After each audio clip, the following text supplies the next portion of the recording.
You're just another black boy with no future. Judge Harmon's gavel crashes down. Devin Taylor rises. The courtroom falls silent. 17, shoulders squared despite the weight of every stare. The judge leans forward. I know your kind. Just another statistic. His finger jabs the air between them. No discipline, no father figure. The judge's lips curl. Where is your father, anyway? Devin maintains perfect eye contact. May I call him, Your Honor? Judge Harmon smirks. By all means. If he even answers. Devin pulls out his phone, dials. The courtroom watches. Dad, Judge Harmon says you failed to raise me right. He's wondering where you are. Devin's voice remains steady. Could you come to courtroom 4B now? Who exactly waits on the other end of that line? Earlier that day. Devin Taylor enters the courthouse with his science project, a sophisticated air quality monitoring system. The metal detector beeps. Officer Briggs steps forward, eyes narrowing. What's that contraption? He grabs the device without waiting for an answer. An air quality monitor, sir, for my presentation to the Environmental Committee today. Briggs turns the device over roughly. Looks suspicious to me. Devin keeps his voice level. I have documentation. He reaches toward his backpack. Hands where I can see them, Briggs shouts, drawing attention from everyone in the lobby.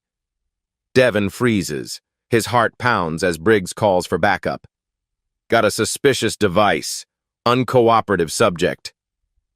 Two more guards appear. Devin notices Judge Harmon watching from nearby, arms crossed, making no move to intervene. I'm just here for my scheduled presentation, Devin explains again. Judge Harmon approaches. His gaze shifts between Devin and the device. Why aren't you in school, boy? I have an excused absence, sir. I'm presenting to the Environmental Committee. Environmental Committee? In my courthouse? The judge's tone drips with disbelief. Yes, sir. Yes. Room 302 at 11 a.m. Dr. Williams is expecting me. The judge checks his watch. We'll see about that. Bring him to my courtroom first. The guards escort Devin away. His carefully constructed project now sits partially disassembled in Officer Briggs's hands. As they walk, Devin notices other visitors with briefcases and electronics passing through security without question. A white student with a science fair display board walks right through. Devin texts his father.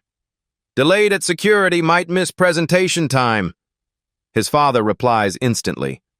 What's happening? Devin starts typing, then stops. His father has enough pressure already.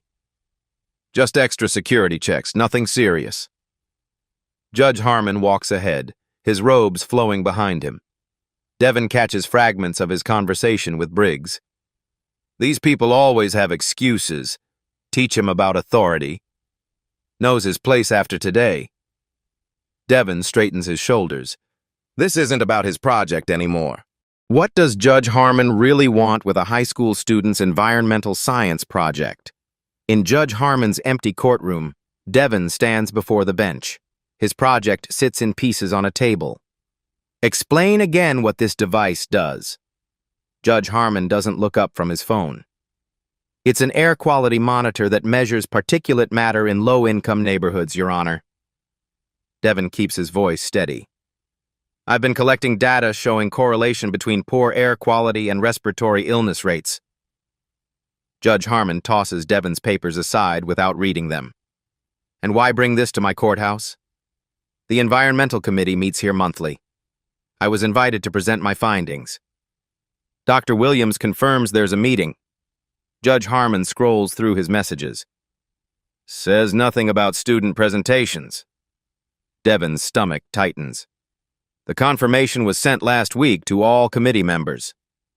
Are you telling me how to do my job? The judge's voice hardens. No, sir, just providing information. Judge Harmon stands. He circles the bench, looming over Devin. Listen carefully. I've been on this bench for 20 years. I've seen every excuse, every story, every scheme. I understand, but no interruptions. His hand slams the table. Pieces of Devon's project scatter. A sensor crashes to the floor. This equipment could interfere with courthouse systems. Devon watches months of work break apart. Sir, that's months of research. Research? Judge Harmon laughs. Is that what they call it now? Where did you get these parts? Who really built this? I designed and built it myself. The parts were purchased with grant money from the State Science Foundation. Judge Harmon's jaw tightens. A likely story. Let me be clear. This courthouse isn't your science fair. He picks up a circuit board, examining it with exaggerated suspicion. We'll hold this device for security inspection. You can wait in the hallway until the committee meeting. And my presentation? If they confirm your story, you'll get your property back. Judge Harmon's smile doesn't reach his eyes. Maybe. Eventually. Devon stares at his broken project. Data collected from his own neighborhood. Evidence of environmental injustice. Now treated like contraband. May I have a receipt for my property, Your Honor? The judge's smile falters. Getting legal advice from somewhere, are we? Will Devon's months of work be destroyed before he can even present it? Devon waits in the hallway, watching the minutes tick by.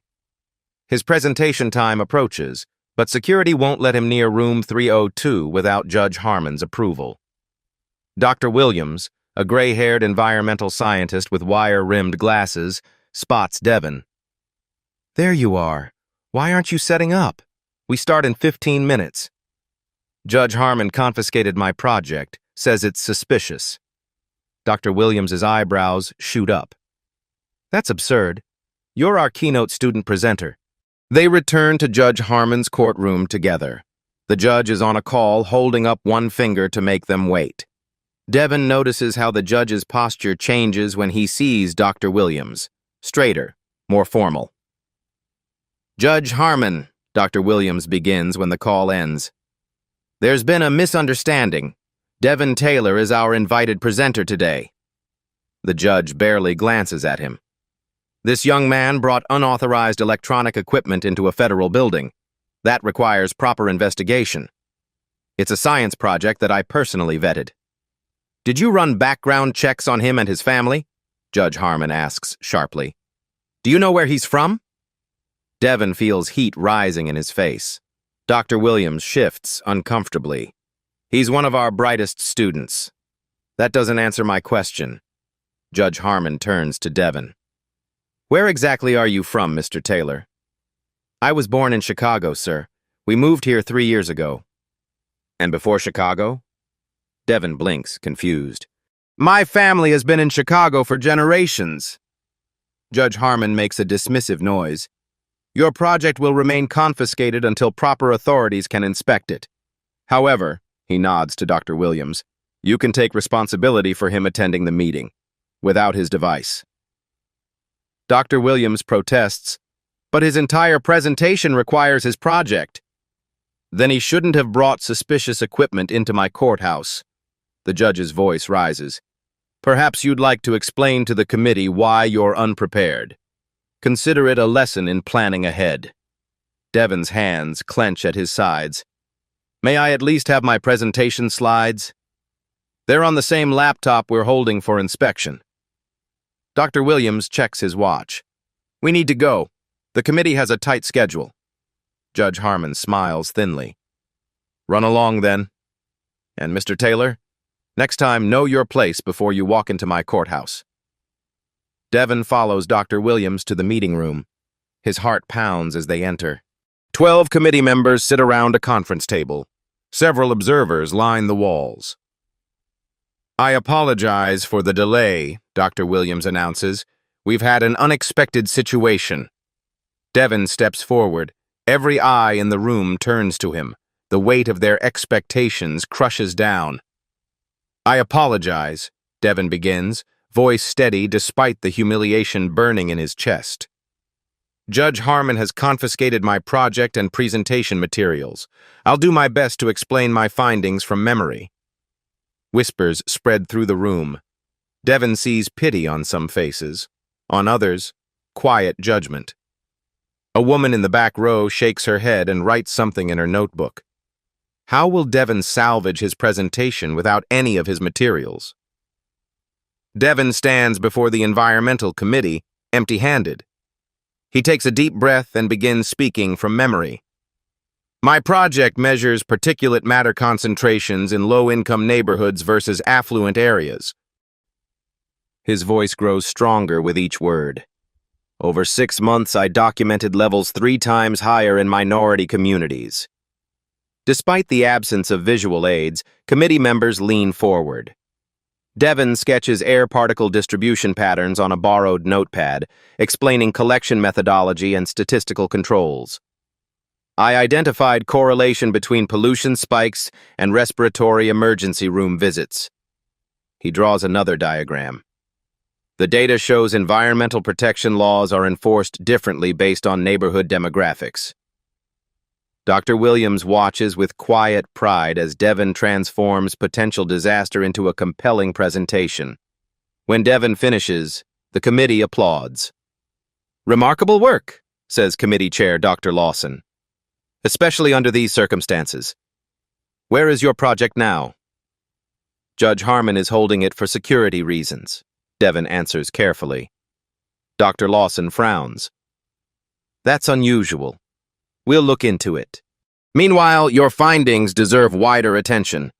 Would you consider presenting at the state conference next month? Devon nods, gratitude washing over him. I'd be honored.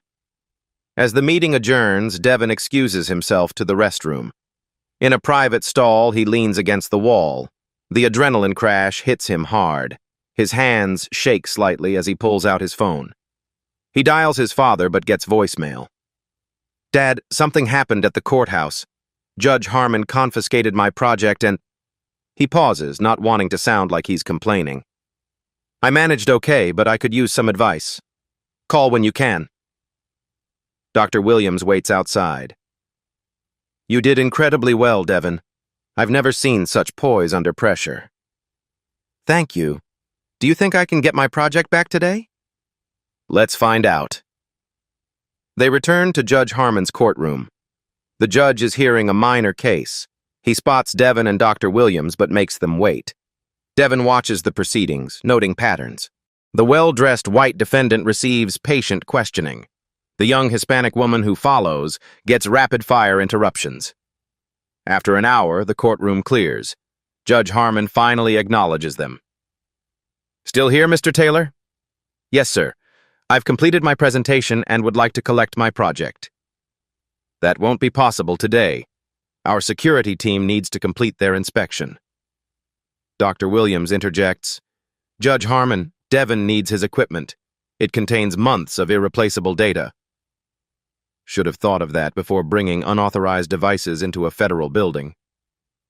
Devon meets Judge Harmon's gaze. When can I expect it back, sir? When we're satisfied it's safe. Could be days, could be weeks. Devon makes a silent vow, his expression betraying nothing. He thanks the judge politely, turns and walks out with perfect composure. Once outside, he makes another call, this time to a different number. Uncle James, I need some legal advice about property confiscation in a federal building. His uncle's voice comes through clearly. Tell me everything. Who is Uncle James, and what legal strategy might he suggest? The next morning, Devon arrives at school, his mind still on his confiscated project. His physics teacher, Ms. Reynolds, pulls him aside after class. Devon, what happened yesterday? Dr. Williams called me. Devon explains the situation carefully, sticking to facts without emotion. Ms. Reynolds' expression darkens. Judge Harmon had no right to keep your property without cause. Have you told your father? Left him messages. He's at a conference in D.C. Well, don't give up. The Science Fair Committee still wants your entry next week. Devon nods. I'll need to rebuild everything from scratch. During lunch, Devon's phone buzzes with a text from an unknown number. Your project marked for disposal tomorrow morning. Security protocol. Sorry. Friend at courthouse. Friend at. Devon's heart races. Months of irreplaceable air quality data gone. He tries calling his father again. Voicemail. After school, Devon returns to the courthouse. The security guard, different from yesterday, stops him. I need to speak with Judge Harmon, Devon says firmly. Judge left for the day. Come back tomorrow. This can't wait. My property is scheduled for disposal. The guard shrugs. Nothing I can do. Devon spots Officer Briggs down the hall. Officer Briggs, a moment, please. Briggs approaches reluctantly. What now, kid? My project is scheduled for disposal tomorrow. It contains irreplaceable research data. Judge's orders. Briggs smirks. Maybe you'll think twice before bringing suspicious devices here. Could I at least recover the data drive? It's the small blue component. No unauthorized access to secured items. Briggs turns away. Learn your lesson and move on. Devon walks outside, fighting frustration. He calls his uncle again. They're destroying my project tomorrow. I can't reach Dad. Document everything, his uncle advises. Names, times, what was said. I'm making calls.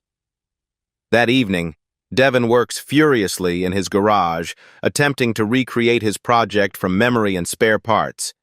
His mother watches from the doorway. Devon, sometimes fighting isn't worth it. This is, Mom. Devon doesn't look up from his work. This isn't just about my project anymore. What is it about then? Devon connects two wires carefully. When Judge Harmon confiscated my project, he didn't just take a device. He tried to silence data showing his courthouse sits in a neighborhood with the worst air quality violations. His mother's eyes widen. You think this is deliberate? I don't know, but I'm going to find out. What calls is Uncle James making, and will they come in time? Early morning.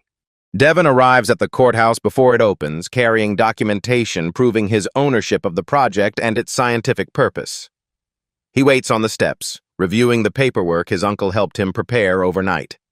Judge Harmon arrives, surprise flashing across his face when he spots Devon. Mr. Taylor, persistent, aren't you? Yes, sir.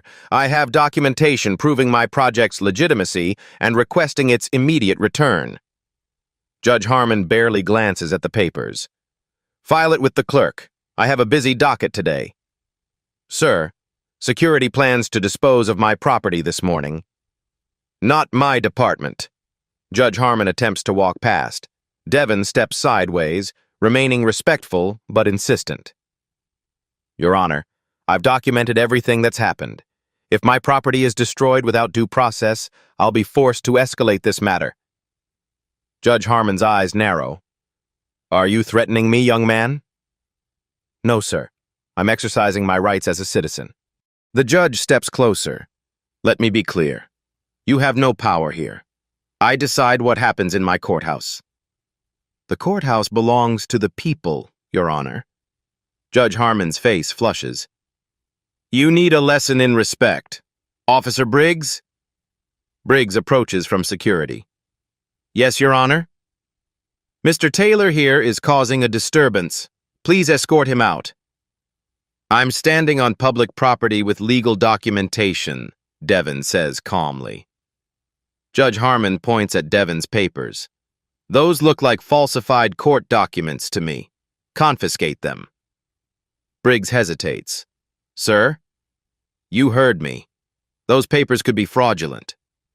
Devon holds the documents tightly. They're notarized copies of my property ownership and scientific grant documentation. Judge Harmon leans close. You think you're smart? You think papers will save you? You're nothing here. Remember that. A courthouse administrator approaches. Judge Harmon, there's a call for you. They say it's urgent. The judge backs away. This isn't over. He follows the administrator inside. Devon waits until they're gone, then turns to Officer Briggs. I just want my project back before it's destroyed. Briggs looks uncomfortable. Kid, drop this. He won't let it go, and neither will I. Why are you following his illegal orders? Devon asks quietly. Briggs glances around, then lowers his voice. Look, I've got 3 years until retirement. Don't make this harder than it needs to be. Is your pension worth destroying evidence of environmental discrimination? Briggs doesn't answer, but his expression speaks volumes. Who made that urgent call to Judge Harmon, and what's coming next? Afternoon at the courthouse. Devon sits on a bench outside Judge Harmon's courtroom, refusing to leave until someone addresses his property claim. Several attorneys pass by, looking at him curiously. One stops, a middle-aged woman with sharp eyes. You've been here all day. Court business? Trying to recover my confiscated property before it's destroyed. She sits beside him. I'm Laura Chen, Public Defender's Office. What property? Devon explains the situation, showing her his remaining documentation. Judge Harmon? She shakes her head. He has a reputation. Let me make a call. While she steps away, Devon checks his phone. Still no response from his father. But a text from his uncle reads, Hold tight. Help coming. Laura returns. I've spoken with court administration. Your project has already been moved to disposal, but we might be able to intervene if we act now. They hurry to the basement level where confiscated items are processed. The security officer refuses them entry without authorization. This young man's property is being illegally disposed of, Laura argues. I have my orders, the officer replies flatly. Through the door window, Devon spots his project on a table, partially disassembled. That's it right there. Please, that's months of environmental research. The officer blocks the view. Step back or I'll have you removed. Laura pulls Devon aside. We need a judge's order. Let me file an emergency motion. As they turn to leave, Judge Harmon emerges from the elevator. Ms. Chen, slumming with the troublemakers today? Your Honor, this young man's property is being improperly disposed of. I'm filing for an emergency stay. Judge Harmon laughs. Save your paperwork. That device was deemed a security risk by me personally. Based on what evidence? Laura challenges. My courtroom, my decision. Judge Harmon gestures to a nearby officer. Please escort them out. Mr. Taylor is banned from this building. Devon steps forward. Sir, I've been respectful and followed every rule. Why are you doing this? Judge Harmon stares coldly. Because I can. Some people need to learn their place in the system. Laura grips Devon's arm, whispering, Don't engage. We'll find another way. As they're escorted out, Devon sees Judge Harmon enter the disposal room. Through the closing door, he watches the judge pick up a hammer. He's going to destroy it himself, Devon whispers. Laura's expression hardens. Now we know this is personal. Time to call in bigger guns. With his project about to be physically destroyed, what's Devon's last recourse? Outside the courthouse, Devon paces the sidewalk. Laura makes frantic calls to other judges, seeking an emergency intervention. No one's available on such short notice, she admits, frustrated, and most won't cross Judge Harmon anyway. Devon's phone rings. His father, finally. Dad, they're destroying my project right now. I know, son. I've been briefed. Put me on speaker. Devon complies, confused. Laura watches curiously. This is Robert Taylor. His father's authoritative voice fills the air.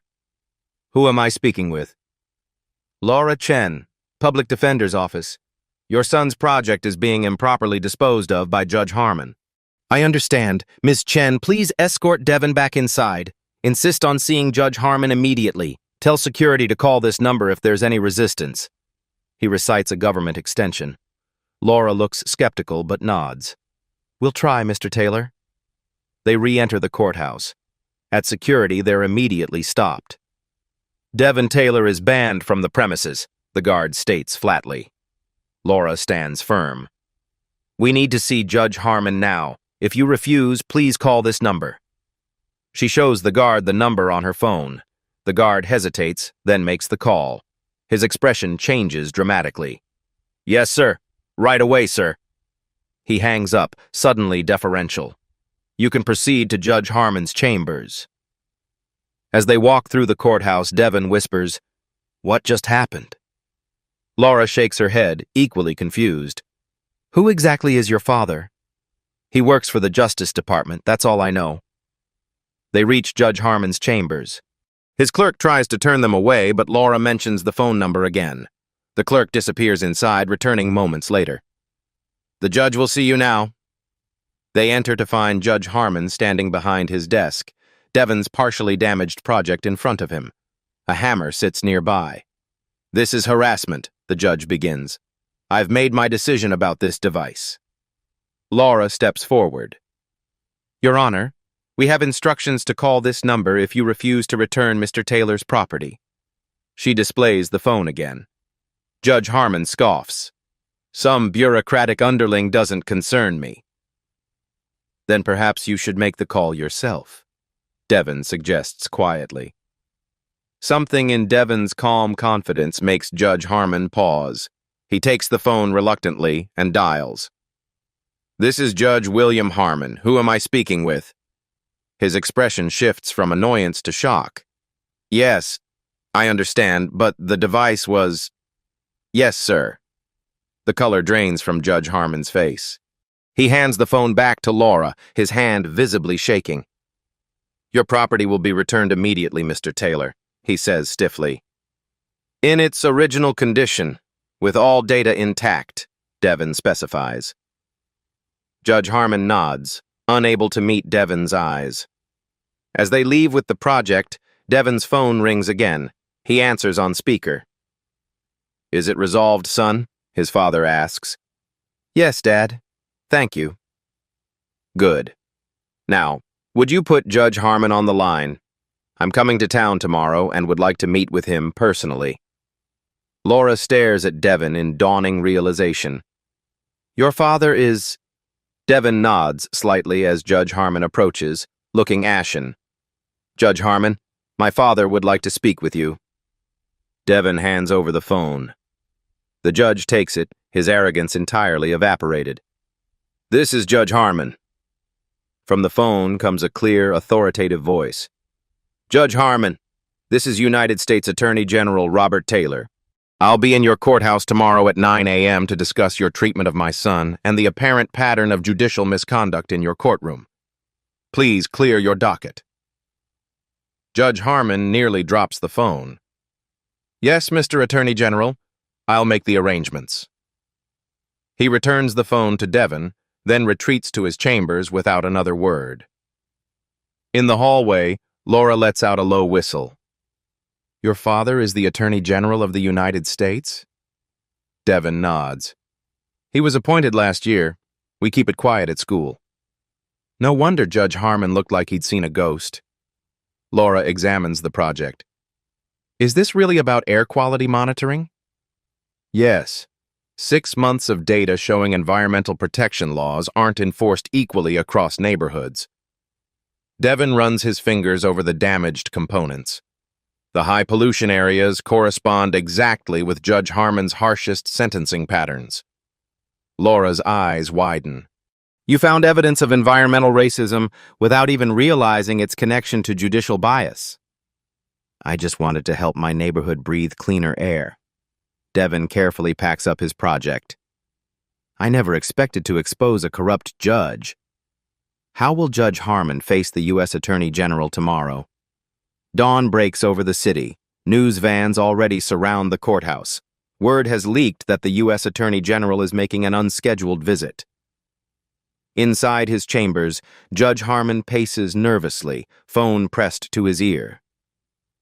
Senator, you promised protection. Yes, I've always ruled in favor of your interests, but I understand politics, but this is my career. He slams the phone down. His clerk enters, pale-faced. Sir, there are FBI agents in the lobby. FBI? Taylor's not wasting time. Judge Harmon straightens his robes, attempting dignity. Meanwhile, Devon and his father arrive at a private courthouse entrance. Robert Taylor is tall, distinguished, with the same calm demeanor as his son. FBI agents flank them. "You okay?" Robert asks quietly. "Better now," Devon replies. "I didn't mean for all this. You stood your ground respectfully. I'm proud of you." Robert squeezes his shoulder. "But this isn't just about your project anymore." They enter a conference room where Laura Chen waits with several Justice Department officials. Maps of the city cover one wall, with certain neighborhoods highlighted. "Ms. Chen has been invaluable," an aide tells Robert. "She's compiled substantial evidence of Judge Harmon's pattern of discriminatory rulings." Laura nods. "It correlates directly with Devon's air quality research. The neighborhoods with poorest environmental protections match exactly with where Judge Harmon's rulings have been most severe against minorities." Robert studies the maps. "And these correlate with Senator Whitfield's development investments?" "Perfectly," another aide confirms. "The senator's shell companies have been buying property in these areas for years, after environmental regulations were selectively unenforced." Devon examines his project. "That explains why Judge Harmon was so determined to destroy my research. It proves the connection." Robert turns to his son.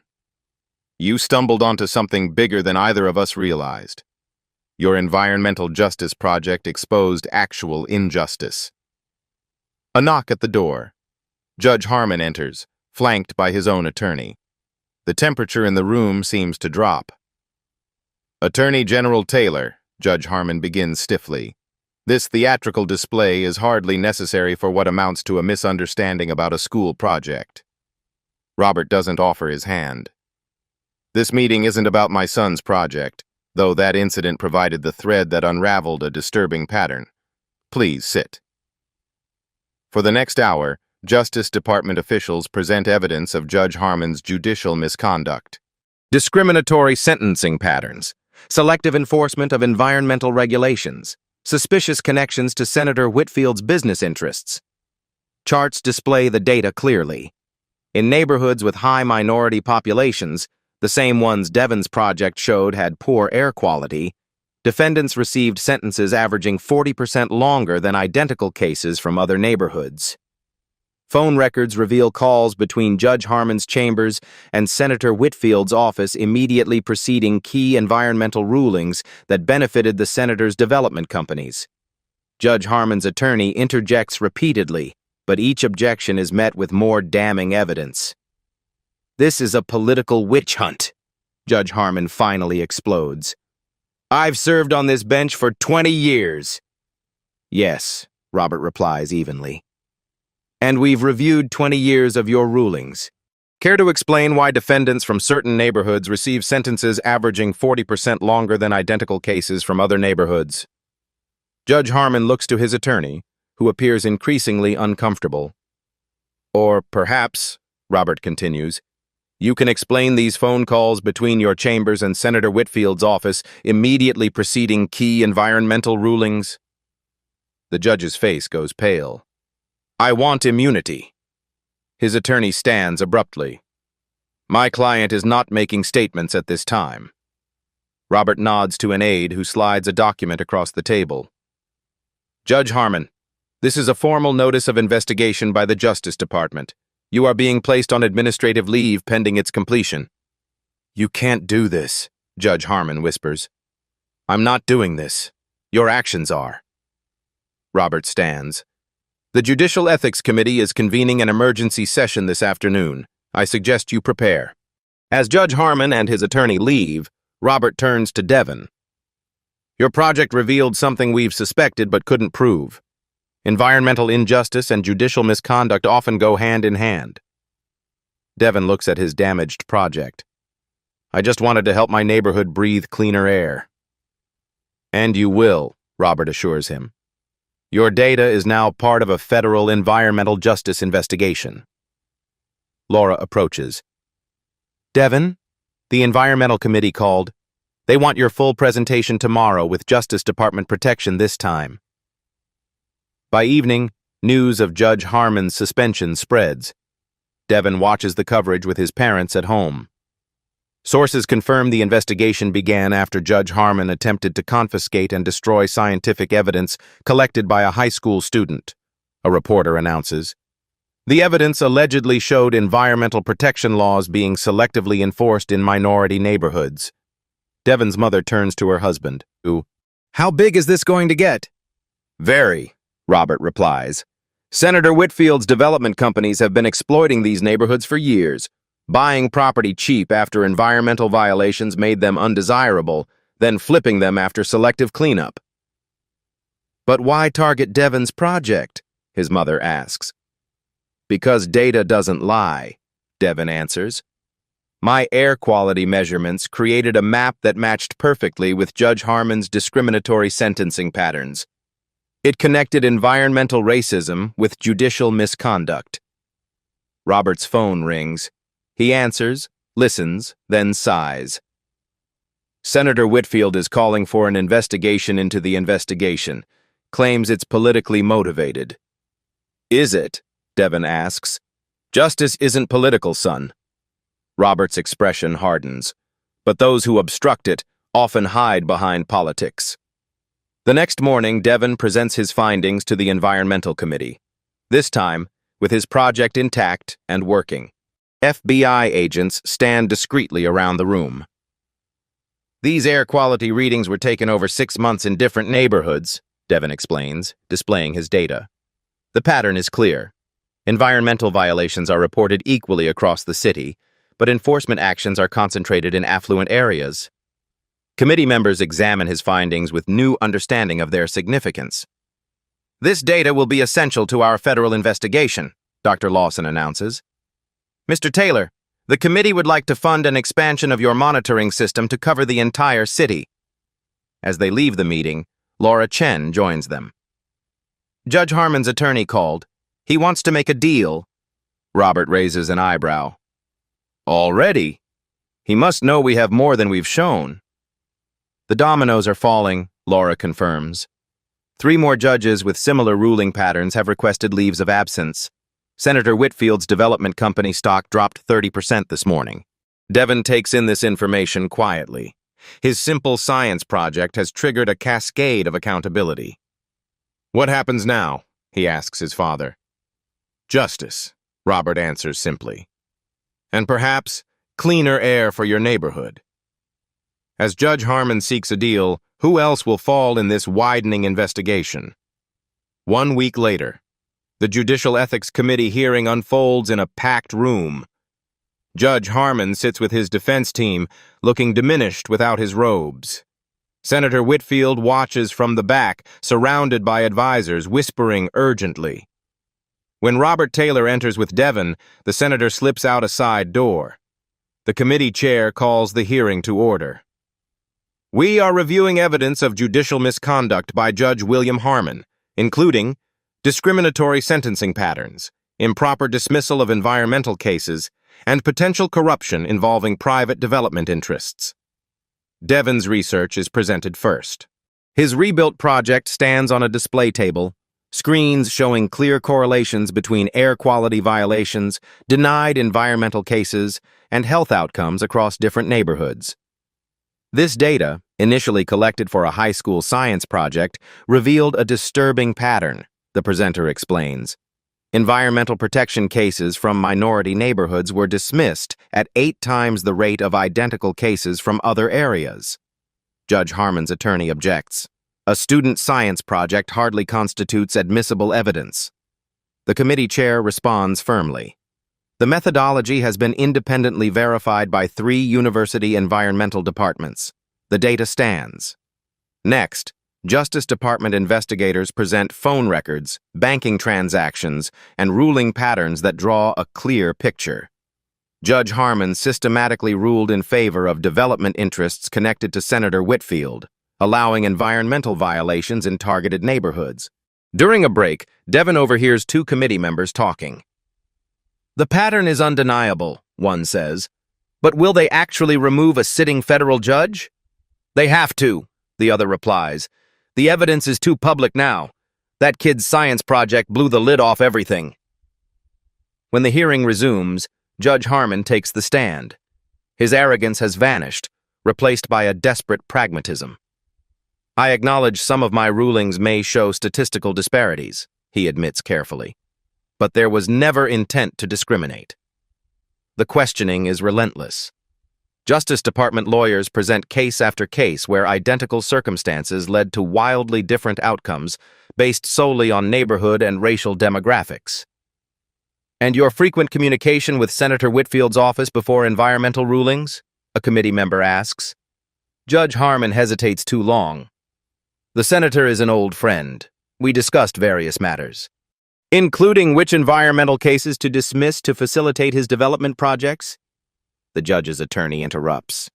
My client wishes to amend his testimony. A murmur runs through the room. Everyone recognizes what's coming. Judge Harmon leans forward. I am willing to provide complete information about Senator Whitfield's involvement in exchange for consideration in my case. The committee chair glances at Robert Taylor, who nods slightly. This hearing will recess while Judge Harmon provides his statement to Justice Department officials. As people file out, Devin approaches his father. He's turning on the senator? When powerful people fall, they rarely fall alone, Robert replies. Harmon knows his career is over.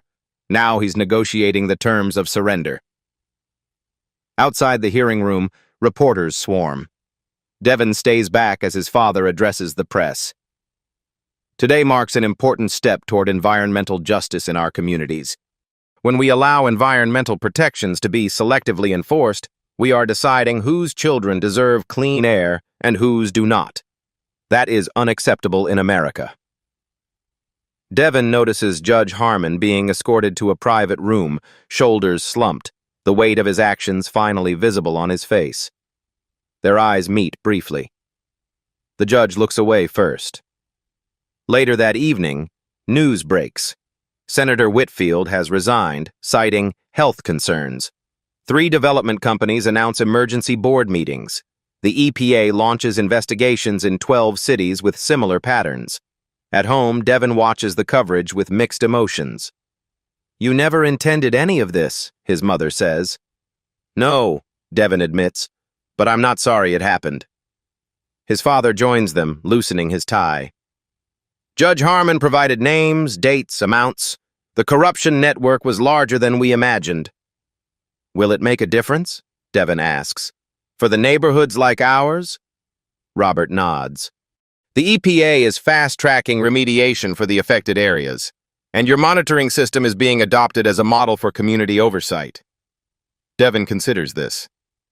From science project to federal policy. That's how change happens, his father says. One person stands their ground, others follow. With Harmon cooperating, how high will this corruption investigation reach? 3 months later. Devin stands at a podium in Washington, D.C., addressing the National Conference on Environmental Justice. His rebuilt and enhanced air quality monitoring system is displayed prominently beside him. Environmental justice isn't abstract, Devin tells the audience of scientists, activists, and government officials. It's about who can breathe clean air, who has safe water, and whose children play in toxic soil. The conference room is packed. In the front row sit Robert Taylor and Laura Chen, now heading a new environmental justice task force at the Justice Department. Devin continues, My project began as simple data collection in my neighborhood. It ended by exposing how environmental protections were selectively enforced to benefit development interests at the expense of minority communities. Screens behind him show before and after maps of his city. 3 months ago, these red zones had particulate matter levels exceeding federal standards by 300%. Today, with proper enforcement, those levels have dropped by 70%. After his presentation, Devin joins a panel discussion with environmental scientists and legal experts. The Taylor case, as we now call it, has transformed our approach, says EPA Director Harrison. We've launched similar monitoring programs in 30 cities nationwide. The data is revealing similar patterns of selective enforcement. A Justice Department representative adds, "Following Senator Whitfield's indictment, we've opened investigations into similar arrangements in 12 other states. Judge Harmon's testimony has been invaluable." Devin listens, still processing how his science project catalyzed such sweeping changes. During questions, someone asks about the judicial system reforms. The Administrative Office of U.S. Courts has implemented new transparency requirements, explains Judicial Ethics Committee Chair Lopez.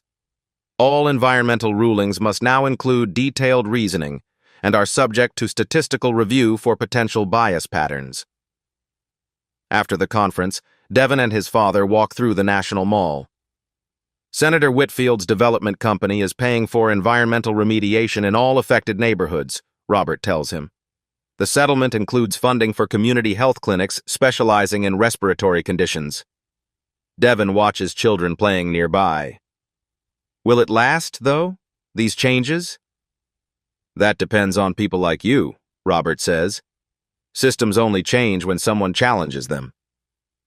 Devin's phone buzzes with a notification. The state university has offered him a full scholarship to study environmental science and law. They want me to expand my monitoring system statewide, Devin says, amazed. Robert smiles proudly. From science project to state policy, not bad for a high school senior. I just wanted to help my neighborhood, Devin says. I never expected all this. That's how change usually happens, Robert replies. Someone refuses to accept injustice, even when they're told to know their place. As they continue walking, Devin notices a news alert on his phone. 3 more judges in different states have been placed on administrative leave pending investigations. It's spreading, Devin observes. Robert nods. What you uncovered wasn't isolated, it was systemic. Sometimes all it takes is one crack in the foundation to reveal structural problems. And one person standing their ground, Devin adds. Exactly. Robert points to the Justice Department building in the distance. Next week, we're announcing a nationwide environmental justice initiative based partly on your monitoring model. Community-driven data collection, transparent enforcement tracking. As Devin's work spreads nationwide, what powerful interests will resist these changes? 1 year later. Devin walks through his old neighborhood, now transformed. New trees line streets once barren. Air quality monitors, based on his design but now manufactured professionally, stand at key intersections, their data publicly accessible via smartphone app. He stops outside the federal courthouse where everything began. The building looks the same, but much has changed inside. A new plaque announces the Environmental Justice Review Board, established in the wake of the Harmon-Whitfield scandal. Devin enters, passing through security without incident. The guard nods respectfully, recognizing him. In the main hall, a community exhibition showcases environmental data from across the city. School children gather around interactive displays showing air quality improvements over time. Laura Chen, now Environmental Justice Special Counsel, meets him by a display featuring his original project, restored and preserved as a catalyst for change. The touring exhibition opens in Chicago next month, she tells him. Your story has inspired similar projects in 47 cities. How's the judicial reform progressing? Devin asks. 17 judges have been reviewed for similar pattern rulings. 5 have resigned rather than face investigation. Laura smiles. And Judge Harmon? Community service, ironically. Part of his plea agreement includes working in the neighborhoods his rulings harmed. They walk to a conference room where Robert Taylor waits with several Justice Department officials and community leaders. Maps on the wall show dramatic improvements in environmental compliance across previously neglected neighborhoods. The data doesn't lie, a health department official reports. Childhood asthma hospitalizations down 32% in the affected communities. Adult respiratory conditions improving similarly. Robert greets his son with a proud embrace. Devin's monitoring system has been adopted as the national standard for community air quality assessment. Devin shakes his head, still processing the impact of his work. It was never about the technology. It was about asking who deserves protection under the law. A community leader stands. We've lived with environmental discrimination for generations. We knew the air was making our children sick. But without data, without proof, our complaints were dismissed. Sometimes justice needs evidence, Robert agrees. But it also needs people willing to stand their ground. After the meeting, Devin and his father walk through the neighborhood where the project began. Children play in a new park built where an illegal dumping site once stood. Elderly residents sit on porches, breathing cleaner air. Senator Whitfield's sentencing is tomorrow, Robert mentions. His development company has been ordered to fund environmental remediation for the next 20 years. Devin watches a group of high school students installing a new air monitor. They're continuing the project, expanding it. That's how lasting change works, Robert says. It outlives its creators. They stop at Devin's old school, where a banner announces a new environmental science academy named in his honor. Inside, students cluster around monitoring stations, analyzing data and preparing reports for community action. You know what Judge Harmon told me during his community service? Robert says. He said he never thought one person could change a system, especially not someone young. It wasn't just me, Devin replies. It was everyone who spoke up after the first domino fell. As sunset bathes the neighborhood in golden light, Devin looks at how far they've come. The system only works when everyone has equal protection under it. Robert nods. That's the lesson here. Justice isn't automatic. It requires vigilance, evidence, and courage to stand against power when it's abused. Devin smiles at the simple truth that has transformed his life and community. Your place is wherever you choose to make a stand. If you found strength in Devin's story, hit that like button to help others discover it too. These stories of justice need to be told. Subscribe to Beat Stories for more powerful narratives of everyday people standing up to systemic injustice. Share this video with someone who needs to be reminded that their voice matters. One person can make a difference. You've seen the story. Now what will you do with it? At Beat Stories, we believe reflection is good, but action is better. Subscribe, share, speak, because awareness is only the first step.